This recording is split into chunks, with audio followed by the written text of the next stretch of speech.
Hello friends, இந்த வீடியோவில் என்ன பார்க்க போகிறோன்னா, புன்னைநல்லூர் அருள்மிகு மாரியம்மன் திருக்கோயில் திருக்குட முழுக்கு நன்னீராட்டு பெருவிழா கும்பாபிஷேகம் எப்போ நடக்குதுன்னு பார்க்கலாம். நாள் வந்து 10/2/2025 அன்று பிப்ரவரி 10ஆம் தேதி தை மாதம் 28ஆம் நாள் திங்கட்கிழமை அன்று நடைபெற உள்ளது. நேரம் பார்த்திங்கன்னா காலை 9:30லேருந்து 10:30 மணிக்குள் நடைபெற உள்ளது கும்பாபிஷேகம். இந்த கோயிலில் வந்து என்ன வழிபாட்டு முறைகள் இருக்குதுன்னு பார்த்திங்கன்னா, ஆலயத்திற்கு வரும் பக்தர்கள் மாவிளக்கு எடுப்பது, உப்பு மிளகு இடுவதும், வேப்பஞ்சேலையை உடுத்தி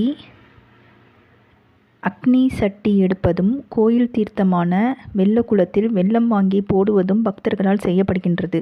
மேலும் பக்தர்கள் நோய்களுக்கு புற்றுமண்ணை பிரசாதமாக இங்கு வழங்கப்படுகிறது. ஏதாவது நோயின் நம்ம வேண்டிக்கிட்டு போகணுன்னா புற்றுமண்ணை வந்து அங்கே பிரசாதமாக கொடுப்பாங்க.